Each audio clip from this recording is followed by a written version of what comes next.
Good afternoon and welcome to the 184th episode of the Georgia Farm Bureau Georgia Prep Sports Drive for the GHSA State Title. It is Monday, December 12th, and we're going to talk about what we saw this weekend in the state championships. Man, were there some incredible performances, really close games, some national headlines. We'll get into that with Najeh Wilkins, and then we're going to have Thomson head coach Michael Youngblood join the show, and also Benedictine head coach Britt is going to come on. They had a 14-13 win over Cedartown. I thought it was just a really hard-fought game. Class 4A has been outstanding all season long, and that was one of the toughest football games I've seen, so I'm really excited to get into that. But we're going to have Najeh on first. He's going to get connected real quick. So with Thomson, we're really going to highlight that matchup. It was a really interesting game. Fitzgerald, obviously the defending state champs. And if you look at it, it was just the explosive plays, something that Thomson's been so great at all season long, and especially in these playoffs with Jontavius Curry. And he had the big game, 4 touchdowns, 2 in the fourth quarter. He had 243 yards. And Thomson ran 32 plays in the game and had 32 points. Fitzgerald ran 67 plays. So that just shows it was those explosive runs by Curry. So we'll get into that one. But, yeah, Najeh's on now. So let's start right there with that Class 2A one. You were really high on Thomson after the big South Atlanta win, kind of what they were doing in the playoffs, the big win streak after their season opening loss to Burke County. What'd you just think of Jontavius Curry and the speed and big playability he showed in that state championship win?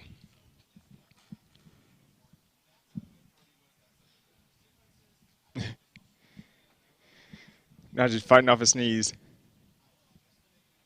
Okay, we don't have audio on him. Hold on one sec. Nope. Maybe you can hear it on your end. If that's the case, I won't interrupt.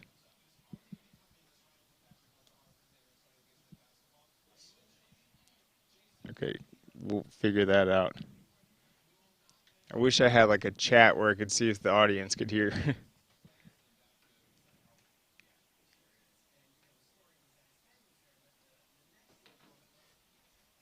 Okay, let's see. Let me text real quick someone watching it.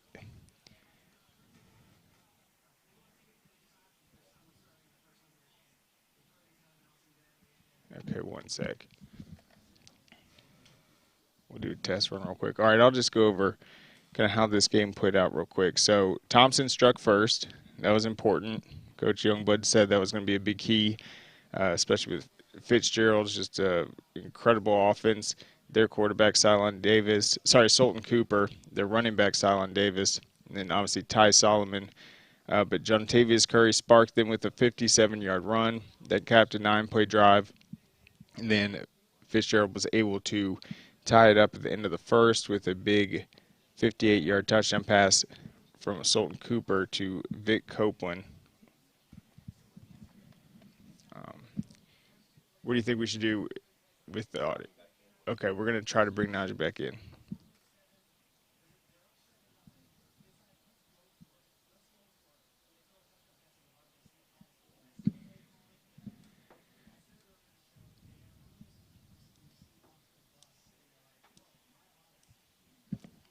Tell you what, so one of the things I said last week that I think was 100% true, I said I think at this year's state championships, we're going to see more teams go for it on fourth down than in previous seasons, and that was a facet of every single game. Thought the teams came out and were really aggressive. You obviously also saw that, I mean, once you get to the state championship game, there's a different type of energy. The players are just hitting harder than ever. But that was a key in so many of these games for these teams to keep the ball in their possession. All right, Najeh, can you hear me? Yep. Awesome. Yay. All right, so, yeah, let's get back to the Jontavius Curry, just what he was able to do in that Thomson game. I mean, he had one of the best performances we saw all weekend. Yeah, 17 carries, 244 yards, 4 touchdowns. I mean, he was incredible. I mean, he hit big play after big play. It just seemed like, he was able to kind of get to the outside, to the edge, and then he would make a defender miss on one, and then he was going to the house. I mean, he converted several very big plays in that game. It was on that last drive. He converted like two third and 11s. One was a direct snap. He converted the other one, same thing, and he just took the other one to the house and basically game set match at that point in the game. So I thought that was huge. That was critical. He was outstanding whenever he touched the ball. And you kind of seen him sputter a little bit in that one.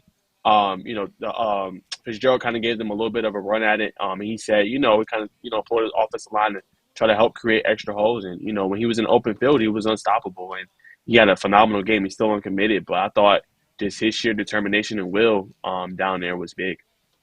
Absolutely. He definitely deserves more looks too.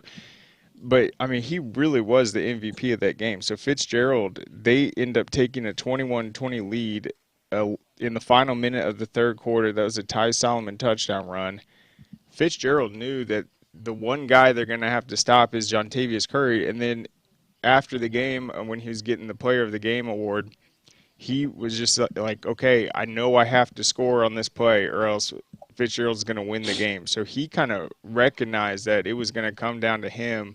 And then he was able to just obviously have those two touchdowns in the fourth quarter, an 86-yard touchdown run with a minute left. That put him up 32-21. And then Fitzgerald ended up scoring on the final play. But, I mean, how just big was that to have a guy that knows it's going to come down to him and then knowing he needs to score and then just being able to get it done with pretty much the entire Fitzgerald defense doing whatever it can to try to take him down. Yeah, it's huge. You want big time players to make big time plays in big time moments, and that's what he did. He did it all night long when they needed to play, when they needed to respond from Fitzgerald. He did it. I mean, and it's big to have that in the state championship game. So he kind of put it on his back, said, "Hey, I know I got to score. I got to end this game," and he did it. He didn't want to just run out the clock. He wanted to kind of send them on their way, and Curry did that, and you got to give him the credit. He came in prepared. He hit the holes hard when he didn't have it going early in the game. He tried to find his way to, get those couple of yards, take on those defenders, get those 4 or 5 extra yards, and it really made the difference. Yeah, and I thought the other big play in that game for sure was when Fitzgerald tied it up 14-14, kind of late in the second quarter, and then Jordan Lane had the 75-yard kickoff return touchdown. I mean, he came up big as well. It wasn't just Jontavius Curry, especially in the playoffs. We saw Lane do it against South Atlanta too. So, I mean, in terms of the special teams play like that, what did you just see from Jordan Lane when they're trying to not kick it to Jontavius Curry, but for him to just step up when the ball goes his way and house that kick? I mean, that was a big kind of momentum swing. Gave him much needed momentum going into the half. It was tied at that point. I mean, for him to score on the ensuing kickoff right before the half was big. Gave them a lot of momentum going into the break. Obviously, Fitzgerald came and responded, but that was it. After that, after they scored, they clamped down their defense. And they, they allowed them to really score the rest of the game. So I mean, that's huge. I mean, you have your special team step up like that after a big drive that they put together to tie the game, get to the game. For him to go on the ensuing kickoff and take it all the way to the house, I mean, that was big and pivotal in that game, and kind of get him some much needed breathing room at that point.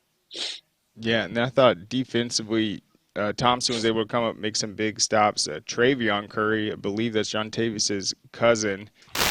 We had the O2 team come in and talk to our football players. We had the previous championship teams and talking to our kids. We even had Coach Paul Leroy, who's still alive, from one of the other championship teams from way back when. And it's one of those things that in this community, the tradition is so rich that you're able to pull from some of those things to get those kind of people that are rich in the tradition to be able to talk to your kids and get a understanding. So I have, I've been coaching a long time, and to go through that gauntlet that we went through, you're talking about the number 2 ranked team, you're talking about the number 3 ranked, then you're talking about the number 1 ranked team, and Cook County, they were ranked in the top 10 also. Yep, number So to 9. go through that, yeah, back through that in the playoffs, that was really a tough task for us. Yeah, and I know the Burke County game is always a huge rivalry. It's only going to get better now that you guys are the state champs? You'll kind of play them each season to keep that thing alive. They come out, they got the 24-21 win right out the gates. Once again, that's a big rivalry game, but man, ever since then, the 14 straight wins. So talk a little bit about that rivalry and then what it's going to mean now that you guys have gotten back on top. Biggest thing about that rivalry game is, that's a third, fourth round playoff game starting the season off for Yeah, us because Burke is 4A and we're double A. And I knew the implications of that game, and we had every chance in the world to win it. We just didn't execute very well, and we didn't play the way we was capable of playing on defense. And we went through a couple more games, and defensively we made a move to go from 3-3. I've always been a big 3-3-3 guy, but I was like, man, it's not working. We're missing that extra linebacker. And we decided to take number 8, Marcellus Brigham, and put him on the field full time to help us out defensively, because I felt like if you're going to put your best 11 players on the field, he was one of the best. He just didn't fit into that particular scheme. But if you move to the 3-4, he fits in the scheme perfect. So we kind of changed defenses midway through the year to get our kids to play a little bit better. We did that against Washington County because they threw the ball everywhere. And once we got out of that game and played so well, we was like, well, we're going to stick with the 3-4, and we're going to. And each week, I felt like defensively, we just continued to get better simply because of the changes that we made for our personnel to put our best 11 on the field. absolutely. And Marcellus had a brilliant game in the state championships, 10 tackles. So did Jaquan Hart, Quatarian Hunt, a big game. Travion Curry, obviously. I saw after the game, though, Curry was talking about he had a cousin that was on the 2002 team. Is that right? I think he did. We got a lot of family members that have been a part of the tradition of Thomson, so I don't want to misquote anything from those guys, but I think he does have a family member that did play on the 2002 state title team. Awesome. And then John Tavius, after the game, he was saying that because Fitzgerald did take the lead on that Solomon touchdown run, 21-20, then he scores to put you guys back up, and then when you guys had the ball late in the game, there's about like a minute left, he was saying that he knew he needed to score to close that thing out. It was going to come down to him breaking off that final touchdown run. He already had 3, but kind of put the weight of the game on his shoulders and got it done again. So in terms of a state championship performance, in terms of what he did throughout the playoffs, just how big was he in that final game? Well, the biggest thing we want to do is we want to find ways. We felt like if we can get him on the perimeter in one-on-one matchups, he's going to win more than he's going to lose. And that's the thing that we try to do. And you got to give Fitzgerald credit now. They put those overhangs out there to try to stop him from getting going and getting to the corner. But we was able to find a couple of formations to mess with him to basically get him on the edge because we like him off tackle and outside. The biggest thing I thought we did in the fourth quarter is we was like, hey, we going to put the ball in the best player's hands. Why not go ahead and snap it to him and put an extra blocker to help him, and let's just let him get it Wildcat quarterback. And it's things that we've already practiced with him all summer long and, throughout the course of the year where we just snap him the ball and let him do what he does best. So at those closing minutes, we definitely wanted the ball to be in his hand to be able to take care of business. And, the thing about him is when you're pulling those guards and got an extra lead blocker up in there for him, he's one of those guys, he sees a little light of day, hit it so fast and get gone. And that's the thing. He's a field flipper. So once he gets in the open space, he can always go the distance. And you want to put the ball in people's hand like that simply because, hey, I know as a defensive coordinator, you don't want to see the ball in his hands. So we're going to put it in his hands every play and let him do what he does best. That's right. And then, so he was carrying you guys offensively, just flipping the field, big play after big play. But then I thought Jordan Lane came up with one of the biggest plays of the game as well to give you guys the lead at the half. He had that 75-yard kickoff return to answer the Cylon Davis touchdown run. How big has Jordan been throughout this playoff run, and then just how huge was that to give you guys the lead heading into the break? Well, Jordan is definitely a special bat. He just caught behind some guys, Trey Jeffries and Curry. And then you talk about Ja'Kai Jones and Noah Story, and I tell our kids, and I try my best to get them to understand it's only one football. And guys, you got to get on special teams. You have to get on punt return. You have to do all of these things so that you can get your opportunities to touch the ball. Because if you look at it, you're probably on average going to have somewhere between 45 to 50 plays in high school football a game. Well, when you start talking about the number of people that need to touch the ball, and Curry's going to touch the ball about 15 times, when you start looking at those other 40 snaps, you may touch the ball 2 or 3 times a game. So it's one of those things that, we got our kids to buy into, and you can't be selfish, especially on that offensive side of the ball. It's just whoever's hot and whoever's getting it done, you want to ride it. And that's why we try to sell our guys on playing defense, because, everybody get a chance to go get the ball then. So, we just think we have a good formula. We think we have a great group of kids, and those are the things that we try to sell them on to get them to execute at a high level, and especially on special teams, because to me, that was the play of the game. Even though Curry later on, late in the game to get us up, you think about if we don't score that touchdown, it's rough at the end right there trying to win a football game. Yeah, and then Jaquan Hart also had a big play, the 80-yard reception. Refresh my memory on what quarter that came in. I want to say it was monsoon raining. Hmm. Yes, it was. It was either late. It was either late third quarter or it was early fourth quarter. We knew that if we motioned Curry out of the backfield, we got in our too tight set. If we motioned Curry out of the backfield, they were going to run with him, because everybody feels like that's who we're trying to get the ball to. And we was able to slide Hart up the seam, and we hit him on that pass play. We just wish he would have went ahead and punched it in and scored. But that was a huge play for us. That that might have been in the first quarter, because I think we scored right there early in the second quarter. So that might have been at the end of the first quarter where we hit it. That's right. Yeah, I just found it. So you guys, let's see. They kicked it off to you. John Tavius took the first handoff 7 yards, second one 21 yards.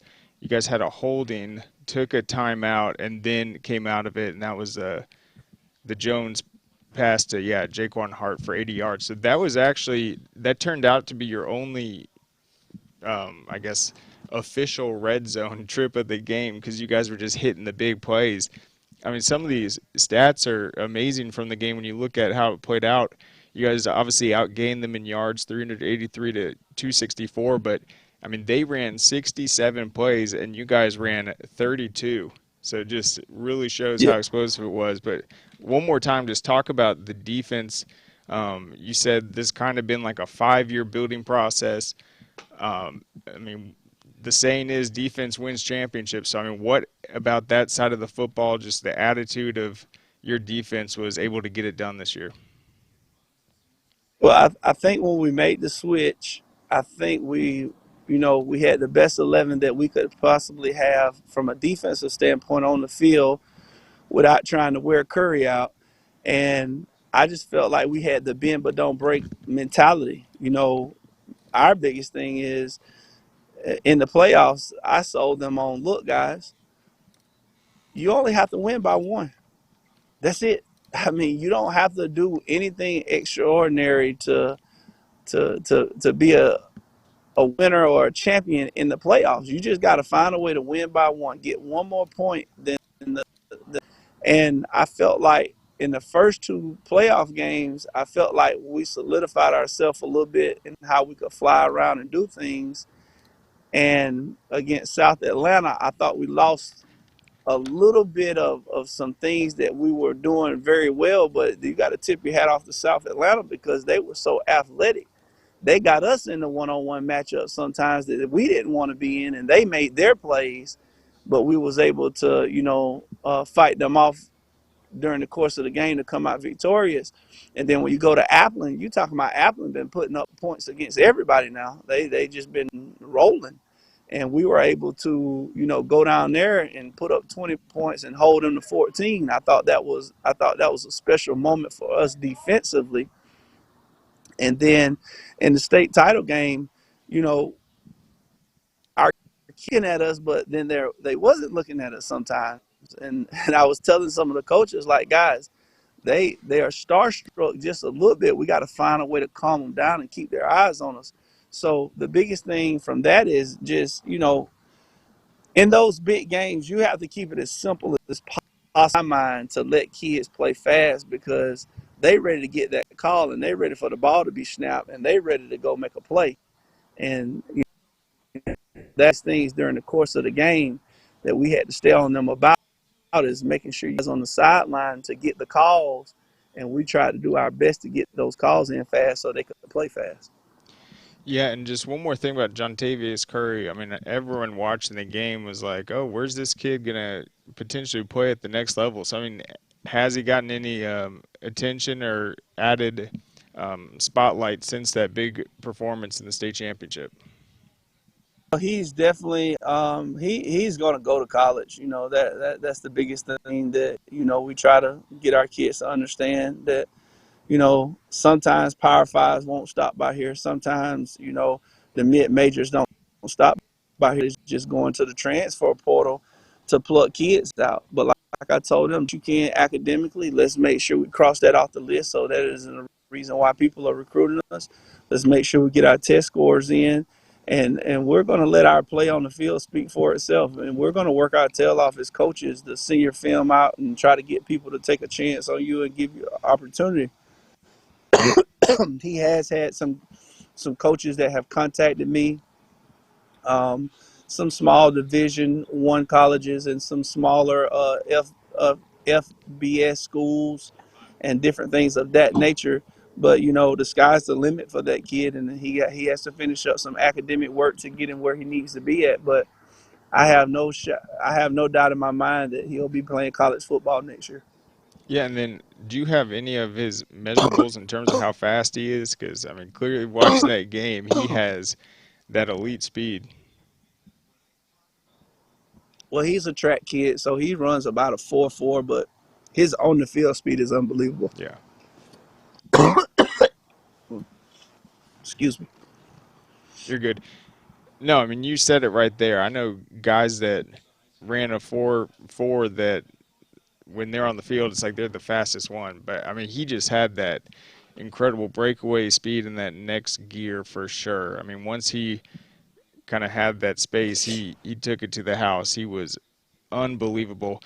But I mean, what does it do for just the overall recruitment of your program just to have a state championship? Because obviously that says your guys are winners. They're competitive. To do it in the state of Georgia is really impressive. So I mean, how big is this to return to the top? Well, the biggest thing is it's been 20 years, 20 years since a state title has been won. You're talking about now only 4 coaches in the history of Thomson football have been able to hold that trophy up as a state champion. These kids have definitely etched their um, resume and history in stone that no one can take away from them. And I told them, if you go perform the way you're capable of performing on the big stage, the colleges are going to come. They want to be a part of winners. And that's the biggest thing. People want winners, and they don't want to have to teach a kid how to win. They want them to already have that pedigree. And I think our kids have that. And I just feel like now that you have that is going to attract those college coaches because of the simple fact that they know that these kids know how to get it done. They know how to win at a high level. So you definitely want people like that in your program. So the traffic has definitely, I'll be honest with y'all and say only 5 college coaches have stopped by McDuffie County Thomson High School. And, those are guys that I know personally that come by, and they've always come by. And is my phone has been blowing up lately about, some of the kids that we have in our program. And of course, everybody wants Curry. Of course, everybody wants Marcellus Brigham. It's not often that you got a 6'3/4 um, safety. So moving forward, I just feel like they're going to have all the opportunities. Yeah, absolutely. And you said it right there. It just shows that they can go out there and get it done and get the big stops. They can break off the big plays offensively. And I mean, the pressure around these games, the magnitude, it was incredible all week. And I thought they were just some of the best championship games I've ever seen. So, I mean, you guys played on Friday. Were you able to catch any of the other games? I caught a little bit of the Cedartown Benedictine Oh, because me and Coach Abrams, we go way back. He's a good friend of mine, and my heart went out to him because you know sometimes as coaches we have to make a split-second decision during the course of a game, and if we all had great kickers, of course we would kick the ball, but you don't want to put the game in a kid's hand to kick the ball that just missed. So you have that split-second decision, and nobody's at practice. We can sit up there and sit in the stands and look at it and say, hey, I'll kick it, but you hadn't been at practice to know what that kid can do. You hadn't been at practice watching him kick all the time. And for me personally, I think he made the right decision because it's pouring down raining. You got to have a perfect snap. You got to have a perfect hold, and then you got to have a perfect kick. It's 3 phases to it. Well, if I behind my offense and they do everything they're supposed to do, then we're going to get a snap because we're underneath center. If we block everybody down and kick everybody out, then my running back should be able to walk it 1 yard. So I understand exactly where he came from in that situation.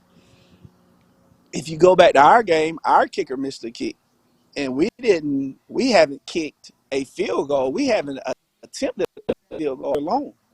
And we had plenty of opportunities where we could have attempted a field goal, but I know the limitations of our kids, and that's the thing. When you spend so much time with your kids and you know what your kid can do, nobody can question you of why you do what you do during the course of a game. yeah, I completely agree. And I was talking to Rusty. He was saying how on the 1 yard line at the high school, I mean, on the hash marks, that is a pretty significant angle. It was pouring down rain. We saw it happen to Hughes last year. They tried to attempt their first field goal of the season. It didn't work out for them. And yeah, I mean, when you're a team that kind of wants to rely on the run like Cedartown does, they're probably one of the best rushing teams in the entire state. It's like, well, if we're going to win this thing, we're going to do it that way. It just didn't work out for them. But I thought that was just an incredible game. Obviously, everyone's going to be talking about that one final play, but I mean, the entire game was outstanding. I think Eli Barrow for Cedartown, that's one of the toughest guys I've ever seen play. I mean, he was an absolute beast. So, yeah, just one of the other great football games this weekend. Um, but overall, I mean, just to be in the company of these other state championship teams in this 2022 season, Mill Creek, Hughes, uh, Ware County, Benedictine, Sandy Creek, and then you guys. I mean, that's a pretty special group. So, I mean, just overall, what did you just see across the state in 2022? It was a lot of good football played. I can tell you Yeah. that, and that's not just for the winners. That's for some of those people that lost too. That you know you really had to strap your helmet on and pull that chin strap tight and bite down on that mouth Yep. All right. Well, thank you so much for coming on, Coach Youngblood. I think we have Danny with Britt it. coming in right now. All right. Well, Okay. yeah, thank you, Coach. Sorry, I think we got Benedictine calling in right now, but thank you so much for joining us. Congratulations on that state championship. We'll have to talk again soon. Okay. Tell Coach Britt I said congratulations, Georgia Southern alumni. All right, we'll do. We'll do. All right. So there you go. So we'll take one quick break, and then we'll be joined by Coach Britt on the other side. Our mission has always been to support Georgia farmers. That's why we created Georgia Farm Bureau Mutual Insurance Company, providing financial protection that farmers needed. While this remains the same today, we've grown to protect all Georgians through home, auto, and life insurance. From the very beginning and into the future, we stand for every Georgia community. We are a Farm Bureau. All right, welcome back. So we will have Benedictine head coach Danny Britt on momentarily to talk about his team's 14-13 win over Cedartown. That was one of the many outstanding matchups this season. Those teams fought very hard, came down to the wire. For Cedartown, Patrick Gardner had a huge game running the ball. He's massive. He had 20 carries, 101 yards. And then for Benedictine, Luke Kromenhoek came up big for them on the ground. So that Cedartown defense was just so outstanding that Benedictine really had to use Luke's running ability to keep things moving, keep themselves in the game. And then obviously defensively, the Cadets were just phenomenal. So we'll get Coach Britt on and talk about that. We don't have him right now? Did he ever try to connect? Oh, okay. Let me see.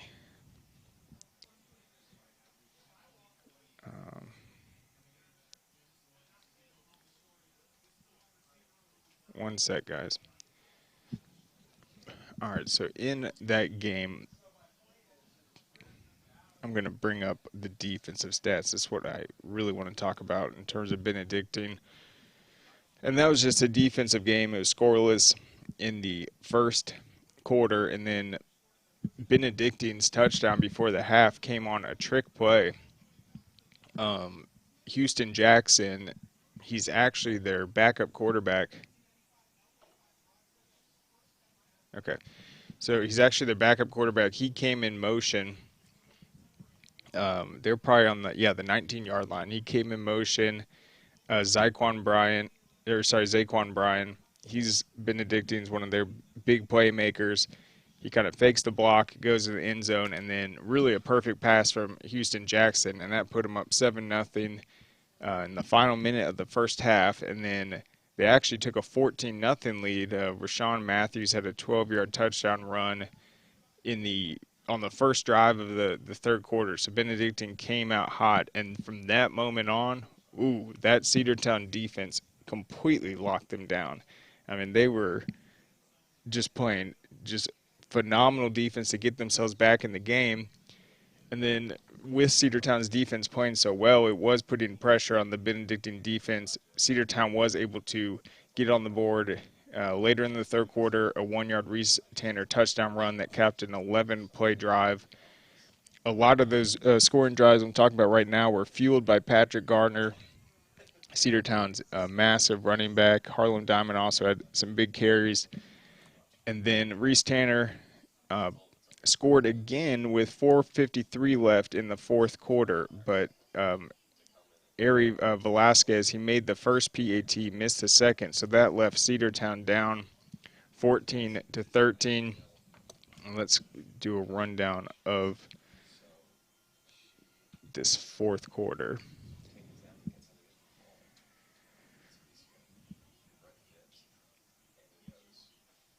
Here we go. All right, so, the kick failed. And then Benedictine's drive started at the 15-yard line. Luke rushed for no gain. There was a false start penalty that backed Benedictine up even more. Then Najeh Samuel gained 10 yards. That set up a 3rd and 5. Luke had another carry on the 3rd and 5 for 4 yards. That put Benedictine at its own 24. Harlem Diamond had the tackle on that play, and then Cedartown called a timeout. There was 3 minutes and 31 seconds left, and then on fourth down, they attempted a fake punt, and that was Arion Guten. He rushed for no gain, and so ended up being a 4-play drive. They got 9 yards out of it, stuffed on a 4-and-1 on the fake punt, and then Cedartown took over with 3:27 left at the Benedictine 24. You had Harlem Diamond for 5 yards to the 19, Patrick Gardner for 3 yards to the 16. Patrick Gardner again. I think, what did you say Patrick Gardner is, 5'11", like 260? Yeah, they said 250. He looked big. I mean, he was massive. Looked like Jerome Bennis out there running the ball. So, I mean, when I was watching, I'm like, oh, man, Benedictine's in real trouble now because Patrick Gardner's just been playing that closer role. He's just so physical. He's getting these yards. I mean, you just felt like Cedartown was going to cap this thing off and punch it in the end zone. And so then he takes them down to, let's see, on 3rd and 2, he gains 4 yards. And so that gets the first down at the Benedictine 1-yard line. Then Patrick Gardner rushed for no gain. Cole Simeon made that tackle. That leaves 36 seconds left. Cedartown took the timeout. Quarterback Reese Tanner lost one. That was on 2nd and goal. Kieran Glover with the tackle right there. On 3rd and goal, Reese Tanner rushed for 1 yard to the Benedictine 1. Tackle by Elijah Alexander. Cedartown took a timeout. There was 3 seconds left, and then on the final play, Patrick Gardner rushed for no gain. That was Jeremiah Thomas and Kieran Glover on the tackle. So a really outstanding goal line stand for them. And obviously Cedartown was going to the ground all game. They had 41 carries for 188 yards. And then passing, they were... Sorry, I'm looking at the third quarter stats. Let me find the final ones real quick.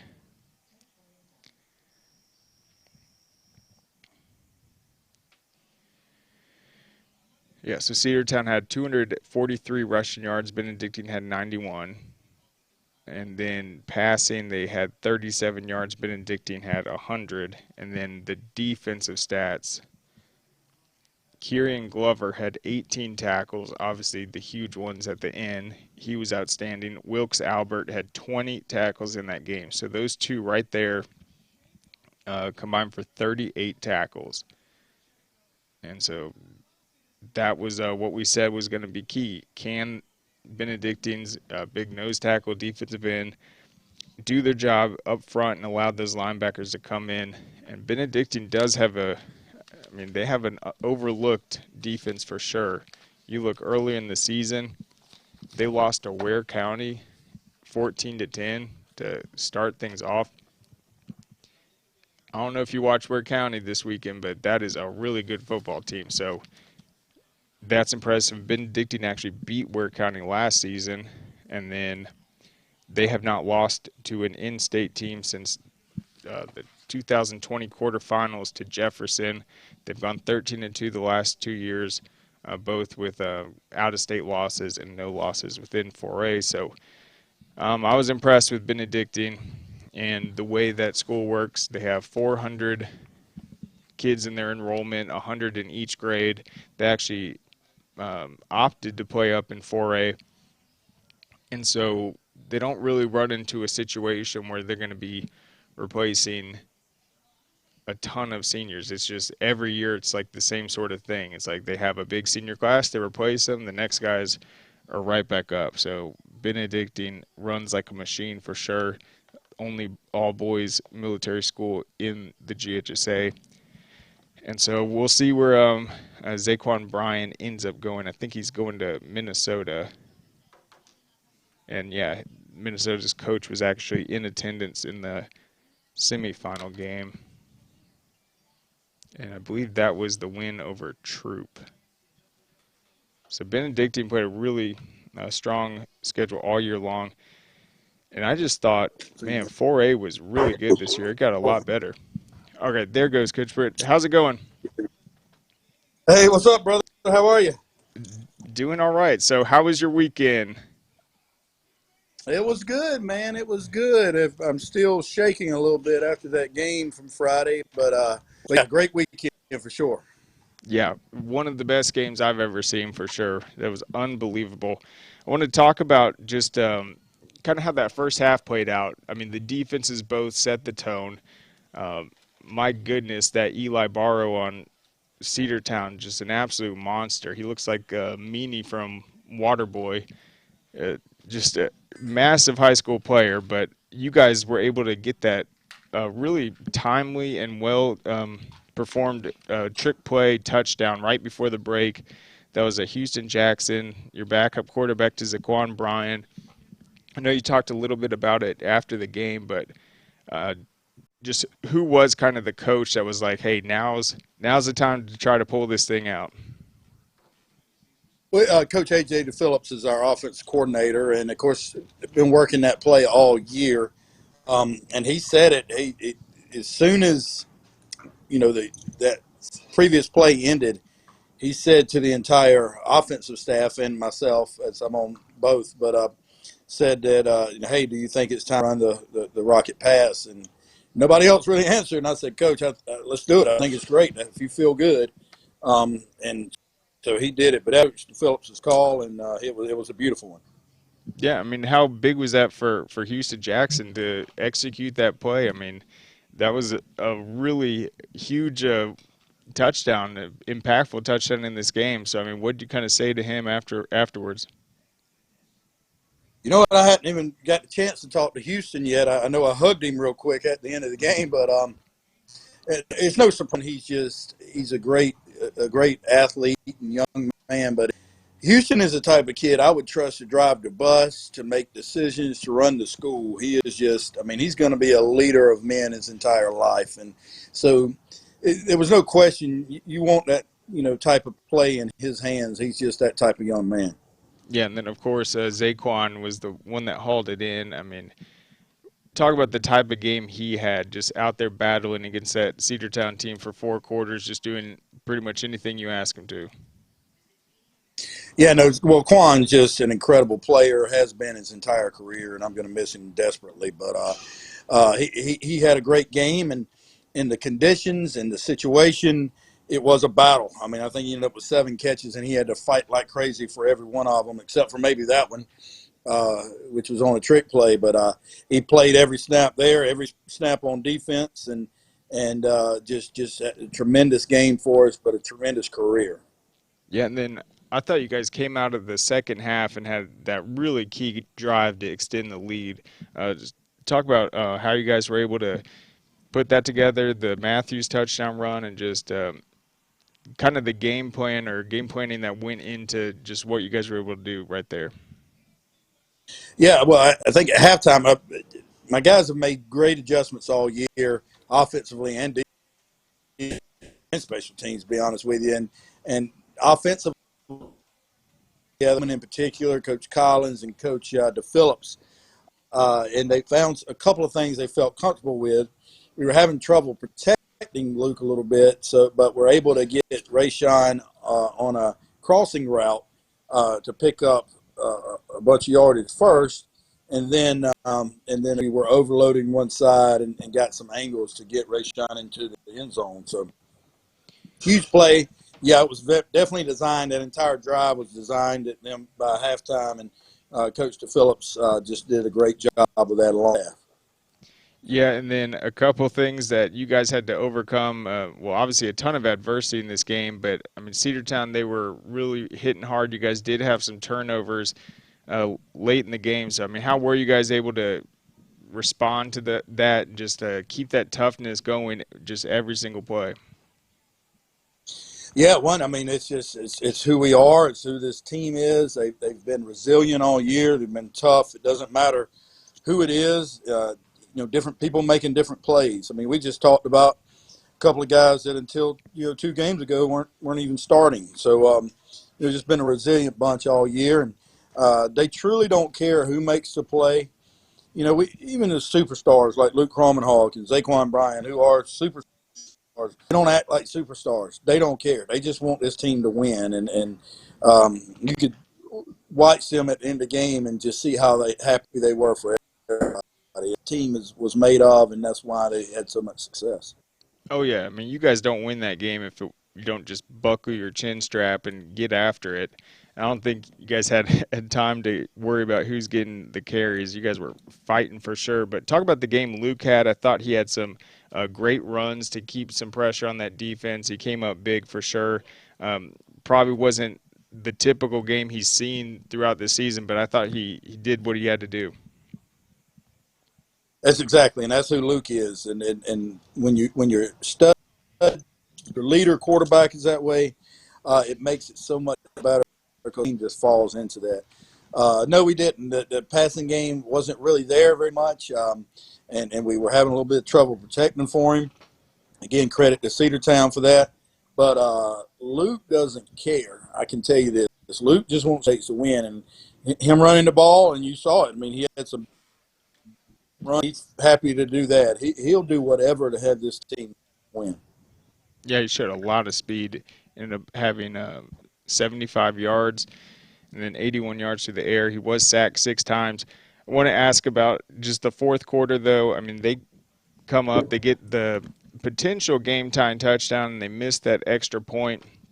What'd you just tell your team at that point about closing this thing out, knowing that it wasn't over at that point, but you guys had that 1-point lead and the state championship potentially in front of you?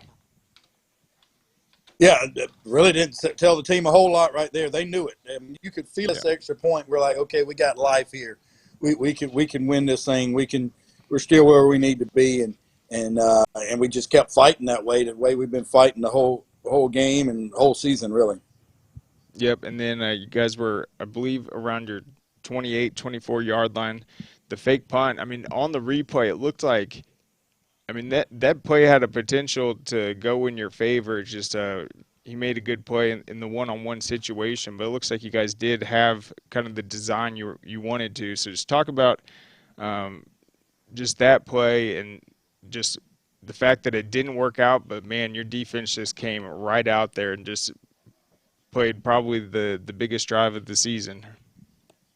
Yeah, well, first of all, let's talk about this discussion. If it didn't work out and we weren't able to stop them, it would be miserable. And that was 100% my call. Not only my call as the head coach, but I'm also the special teams coordinator. So we wanted to end it right there when, after we had them 14-13. We were driving. We were 4th and 1 from the 28. We were going to try to end it right there because we felt like if we could get a first down, they only had one time out. It was over. So they had almost blocked it the previous play on the punt. The previous punt, they'd almost blocked it, actually roughed my punter, and they had shifted over to do that. So I told, on the headsets, I told the offensive I was going to go out, look at the fake punt, and I can signal it from the sideline. I was going to either signal to run the fake punt if they lined up that way. If not, I was going to call a timeout, and then we were going to go put our offense back up there and let Luke run a sneak. We were trying to end it there regardless. It was there. It was there. It was 100% there. We just bobbled it, on the snap. We just bobbled it. And young guy that was there because of injuries. The 2 previous guys that's been in that searchlight are out with injuries. So it was a third guy, a young sophomore, who's going to be a stud for us. But it's okay that the defense came up really big and held for us. I mean, they sure did. I thought, man, so that was tough. Cedartown had the ball. It's probably the best rushing attacks anywhere in the state this season, how successful they've been. But, I mean, what'd you just see from your team, guys like Wilkes Albert, Kieran Glover, Scroggins? I mean, they stepped up and played one of the best defensive games I've seen. They did. I mean, unbelievably tough effort by those guys and the entire defense and certainly the defensive front 7. Wilkes ended up with 27 tackles. Now, I know the AP had him for 20, I believe. But, Good grief. when you sit down from 3 different angles and do it, do it. I did it with my laptop. He had a few more there than they even got, and that's just unheard of. 27 stinking tackles, but just really, really, all those guys played tough. They played within the defense, and you know what that means. They weren't trying to do more than they were supposed to do. They were just making sure they did their job as best of their ability, and all the way through to the final play, and thank God we were able to stop them. And what was the sense from the team after the game? Just the way you guys won it, how close the game was the entire time. I mean, how physical it was. I mean, obviously you guys had quite the celebration, but I mean, what did they kind of say about just how the team came together and just that incredible resilience your defense had just on the 1 yard line, being able to stop them like that? That's truly impressive. Yeah, it is, and honestly, we've hardly even been able to talk because we just celebrated and hugged, and and told each other we loved each other, and just celebrated together. And then, of course, we ended up all kind of separating and going our different ways. And they've been in exams all morning, so I'm excited to get down and actually be able to sit down and talk to some of the players and spend a little time with them. But we were just literally, it was just exhilaration and happiness. We spent an hour in the locker room just hugging and taking pictures and celebrating. Awesome. Well, Coach, I'll let you go. Congratulations once again, the two-time defending state champions. Thought that was just one of the best games I've seen.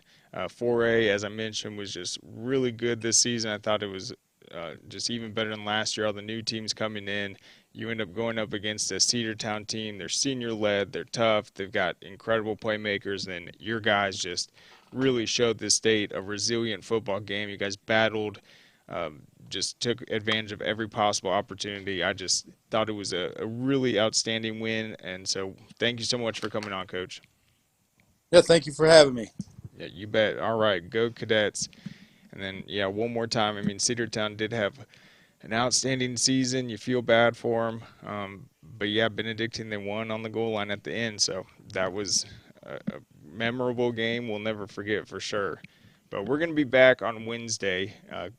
Mill Creek's head coach Josh Lovelady is going to join us to talk about his team's 70-35 win over Carrollton. So before you wrap, what's the rest of your kind of podcast gonna look like now that football season ended? Obviously, you got Josh. Yeah, so we're going to have Lovelady coming on. We'll finish the rest of the week talking about these state championship games. Then we're going to get into the Georgia Elite Classic a little bit, talk about some of the players that are going to be in there. We'll get the head coaches of the All-Star game on, and then we are going to dive straight into basketball and the winter sports. So that'll be exciting. Basketball is already kind of a month in. There's been some pretty significant results. Najeh and I are trying to catch up on everything. It's been really busy, though, and all these circuits and tournaments, and there's a lot to catch up on for sure. But we'll get into the basketball, and we will be covering whoever is, as the title says, the drive for the GHSA State Title. We'll try to get the best on, the biggest contenders, and we've got a lot of outstanding athletes and programs going right now. And so, yeah, basketball season will be fun. Don't forget about Scores Top 10. Yep, and we're going to be releasing our Score Atlanta Top 10 football list. So the top 10 players in the state, that's going to be really tough, honestly. Or do you think we should do it like by position? What do you think? An all-score team. We'll ask Seth. I mean, top 10 is kind of what, I mean, we always do rankings, so I think that works. That is kind of unique. Or you can just do an all-state team, because I feel like the top 10, that would be perceived as like ranking them one above the other one. So we'll see. So it's either going to be our our top 10, where it's not necessarily he's the number one, he's the number two, just the best 10 we feel like, or we will do a kind of all-score, all-state team. So that would be interesting. We'll talk about that, though, and we will be unveiling that at the Georgia Elite Classic later this month. We'll have more news on that, though, and we'll be back on Wednesday. So thank you for tuning in. One more time, congratulations to Coach Britt and Coach Youngblood on their state titles. It was a great weekend. Go to scoreetail.com and get our final football rankings up. We'll have more coverage there as well. So we'll see you on Wednesday.